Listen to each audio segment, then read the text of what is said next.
হরে কৃষ্ণ সুধী ভক্তবৃন্দ, 2026 সালের এপ্রিল মাসের 27 তারিখ পালিত হতে যাচ্ছে বৈশাখ মাসের শুক্লপক্ষের শ্রী শ্রী মোহিনী একাদশী ব্রত।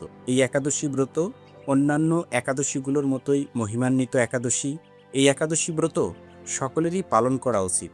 আজকের এই ভিডিওতে বর্ণনা করব মোহিনী একাদশী ব্রত মাহাত্ম্য কথা, সারা পৃথিবীতে কখন কোথায় একাদশী ব্রত পালিত হবে, একাদশী ব্রতের পারণ মন্ত্র, সংকল্প মন্ত্র এবং সারা পৃথিবীর 150টি স্থানের একাদশীর তারিখগুলো তো প্রদান করবই, পাশাপাশি একাদশীর যে পারণের সময়গুলো আছে সেই সময়গুলো আপনাদের সামনে প্রদান করব। তা আপনি আপনার স্থানের সময়সূচি দেখে যথাসময়ে একাদশী ব্রত করবেন এবং একাদশী ব্রত করার পর যথাসময় পালন করে নেবেন।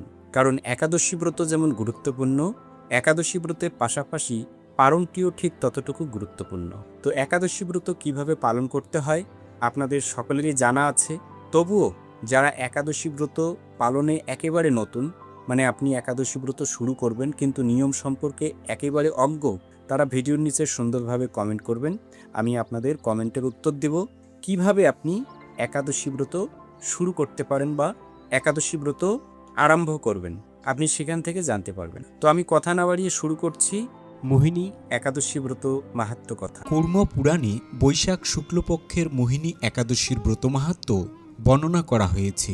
মহারাজ যুধিষ্ঠির বললেন, হে জনার্দন, বৈশাখ শুক্লপক্ষিয়া একাদশীর কি নাম, কি ফল, কি বিধি, এ সকল কথা আমার নিকট বর্ণনা করুন।